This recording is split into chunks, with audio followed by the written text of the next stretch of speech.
최근 쿠데타가 일어난 미얀마에선 이로 인해 대학 교육이 10년 이상 후퇴할 거라는 우려가 나오고 있습니다. 어떤 내용인지 취재 기자와 알아보겠습니다. 송성환 기자, 어서 오시죠. 네. 자, 우선 미얀마에서 일어난 이 쿠데타 상황 어떻게 된 건지 좀 살펴볼까요? 예, 정치적으로 미얀마는 굉장히 불안한 역사를 가진 나라인데요. 미얀마는 1948년 영국으로부터 독립한 이후 오랜 기간 군부 독재를 겪었습니다. 그러다 2015년에야 아웅산 수치가 이끄는 민주화 세력이 겨우 집권에 성공했지만 여전히 군부의 영향력은 막강한 상황이었는데요. 그렇죠. 예, 지난해 11월 총선에서 패배한 군부 세력이 선거 결과를 부정하면서 급기야 지난 1일 쿠데타를 일으킨 겁니다. 현재 아웅산 수치 국가고문은 경찰에 구금된 상태고요. 정권을 장악한 군부는 국가 비상사태를 선포했습니다. 네. 일단 아웅산 수치는 구금만 15년이 됐었고 이번만 해도 벌써 네 번째 구금인데 이번 군부 쿠데타가 한필이면 대학 교육과 이제 어떤 영향을 주게 된다는 겁니까? 네, 교육 전문지 타임즈 하이어 에듀케이션이 보도한 내용인데요. 보도는 수치 고문이 이끈 국민민주연맹정부가 특히 대학 교육에 힘써왔다는 점을 근거로 들었습니다. 지난해 미얀마 정부는 16개 고등교육기관에 자율권을 주면서 대학 교육 개혁에 나섰는데요. 특히 영국 옥스포드대에서 경제학을 전공한 수치 고문은 영국 대학들과 교류에 힘을 써왔다고 합니다. 불과 한 달 전 신년사에서도 수치 고문은 현대 기준에 맞는 교육 시스템에 투자하고 싶다고 말할 정도였는데요.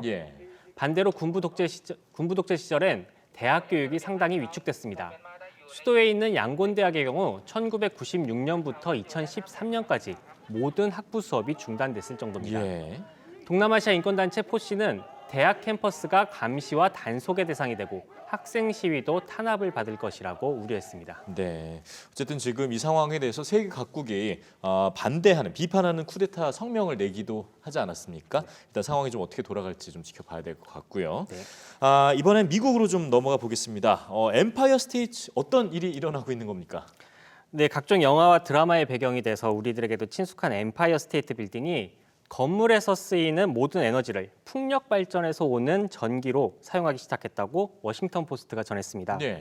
엠파이어 스테이트 빌딩을 소유한 ESRT는 친환경 에너지를 판매하는 그린 마운틴 에너지, 다이렉트 에너지와 3년짜리 계약을 맺고 회사 소유의 다른 13개 빌딩까지 포함해 약 3억 킬로와트의 전기를 공급받기로 했습니다. 이 전기량은 뉴욕주의 모든 가정이 한 달 동안 쓸 수 있을 정도로 막대한 양인데요. 조사 결과에 따르면 뉴욕에서는 건물들에서 나오는 탄소 배출량이 전체의 3분의 2에 달합니다. 이번 ESRT 소유 건물의 친환경 전환으로 줄어드는 이산화탄소 배출량은 4억 5천만 파운드로 1년 동안 뉴욕시의 모든 택시를 도로에서 없애는 효과와 맞먹는다고 합니다. 야, 대단하네요. 근데 아무래도 이제 보면 이 풍력 발전 전기를 사용하는 이유가, 선택하는 이유가 아무래도 경제적인 이유도 있겠죠? 정확한 액수는 공개되지 않았지만 오히려 일반 전기를 사용하는 것보다 약간 돈을 더 지불하게 될 것이라고 최고 경영자는 밝혔습니다. 그럼에도 비싼 에너지를 쓰는 건 지속 가능한 환경에 대한 일종의 선언과 같다는 설명인데요.